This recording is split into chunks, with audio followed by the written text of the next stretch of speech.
상황팀원입니다. 승격 박성진 감사합니다. 다만 작전 수행, 도덕적 사고, 재난 대응 중에 임무를 하고 독도 경비대는 독도 연구소, 우경비대는 동도서도를 작전 책임 구역으로 하고 있습니다. 다음은 운용 장비 및 무기 말씀드리겠습니다. 다음은 해양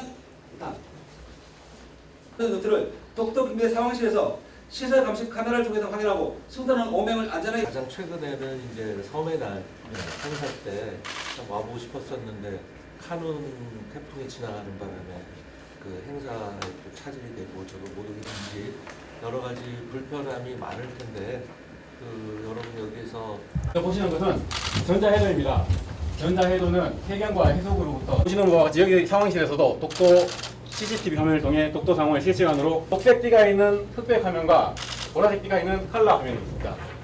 이 녹색 띠가 있는 화면이 TOD 36배의 준비등과 보아질 칼라 영상을 제공하면서 TOD의 사각지대를 보완하고 있습니다. 특정 지역에 뭐가 있는 게 아니군요. 예. 근데 이런 선박들과의 통신이라든가 안전 관련 원래 으로 들어오시는 게 정말 그래서 험한 날씨 뚫고 이렇게 달려왔습니다. 오늘 와서 또 확인해 보니까 행정안전부 장관님께서 직접 찌랑 거리가 좀 있다 보니까 이제 소중한 가족분들이나 가까운 지인을 만나기가 쉽지 않아서 물론 경비다. 네!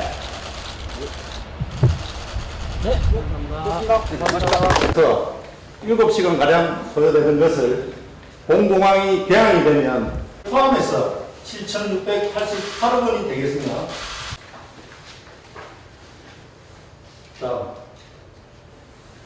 다음은 주요 시설 현황입니다.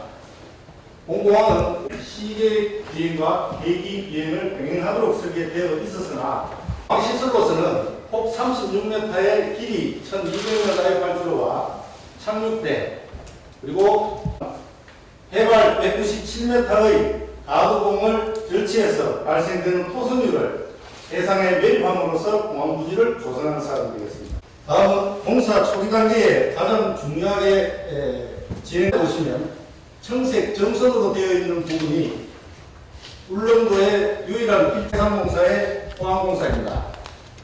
20년 10월 울릉도를 강타한 태풍 마이삭과 같이 초대형 파도를 동반한 태풍이 왔을 때도 공항 시설물의 안정성을 확보하기 위해서 아재 성투 등을 적용해서 자유 친화가 최소화되도록 현장을 운영하겠습니다. 활주로 포장은 그럼으로써 이 활주로는 어느 정도 더 연장이 되나요? 마찬가지인가요, 활주로는? 활주로 연장 아주 노골적인 요구가 예. 있었습니다.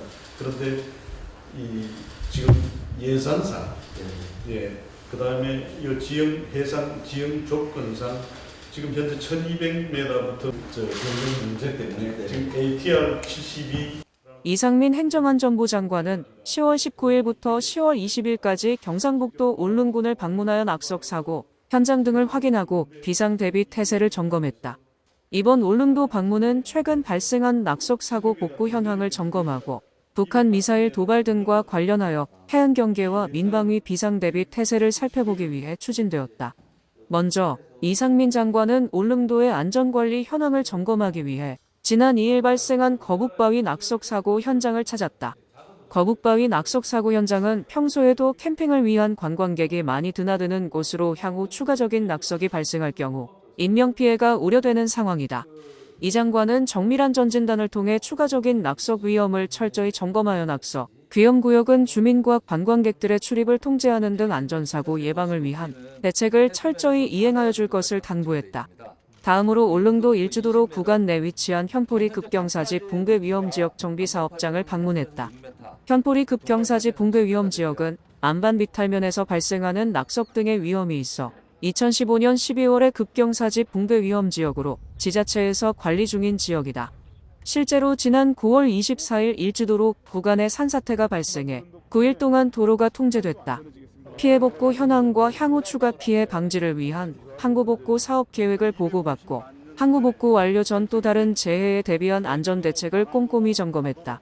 이 장관은 여름철 호우 등은 종료되었지만 현재 임시로 응급 복구만 되어 있어 추가적인 피해가 발생하지 않도록 상시 점검 등 관리를 철저히 할 것을 당부했다. 또한 비상연락체계를 정비하여 위험 상황 발생 시 교통통제 등 인명피해가 발생하지 않도록 선제적인 조치를 취할 것을 강조했다. 행정안전부는 항구복구 사업이 조기에 완료될 수 있도록 국비 등을 적극 지원할 예정이다.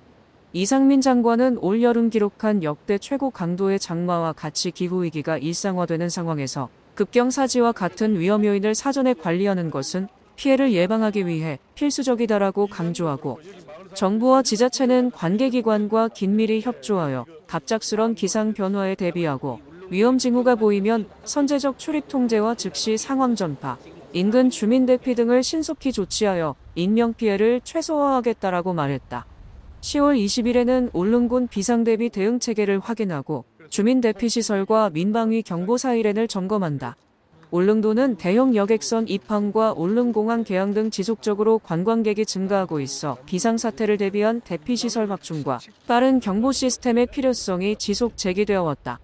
이에 이 장관은 최근 우크라이나, 러시아, 이스라엘 하마스 전쟁에서 알 수 있듯이 경보 사이렌, 재난 문자와 음성 방송 등을 통해 주민들이 가장 빨리 민방위 상황을 인지할 수 있도록 사전 대비 태세를 갖추는 것이 중요하다고 강조했다. 향후 행정안전부는 비상시 국민 생명보호와 불안 해소를 위해 주민 대피가 용이한 학교의 대피시설을 확충하여 2024년까지 울릉군 전체 주민 8,900여 명 대피 수용률을 35% 3,100여 명에서 60% 5,400여 명로 상향할 계획이다. 한편 이 장관은 울릉경비대를 방문하여 해안경계 현황을 청취하고 도서 지역의 특수한 근무 여건 속에서 해양영토 방위 임무에 최선을 다하는 울릉경비대 대원들을 격려했다. 1996년에 창설된 울릉경비대는 울릉도 및 독도 해안경비를 담당하며 70여 명의 경찰관들이 상원관제 및 해안초소 경비, 순찰 등을 통해 비상출동에 대비하고 있다. 또한 2026년 완공을 앞둔 울릉소방서 신설 현장을 방문하여 소방안전 대책을 점검하고 울릉공항 건설 사업 현장을 확인했다. 울릉도에서는 최근 10년 동안 13년, 22년 930여 건의 구조 출동과 6,340여 건의 구급 출동이 있었으며 매년 증가 추세를 보이고 있으나 울릉도 소방관서는 포항 남부소방서에서 관할하는 울릉 119 안전센터가 유일하다. 2026년 울릉소방서로 승격되어 완공되면 장비와 인력 등이 보강되어 주민과 관광객의 안전에 크게 기여할 것으로 기대된다. 울릉공항은 도서지역 주민 응급구호 지원과 방문객 교통편의 제고와 지역경제 활성화 등을 위해 섬지역 최초로 건설되는 소형공항으로 2026년 개항을 앞두고 있다. 이상민 장관은 변화하는 안보 상황에 대응하기 위해서는 평소 민방위 경보 장비의 점검과 반복적인 훈련이 중요하다라며 도서지역을 포함한 대한민국 어디서나 안보 상황에 신속히 대응할 수 있는 체계를 마련하여 국민이 안심하고 일상을 보낼 수 있는 대한민국을 만들겠다라고 말했다.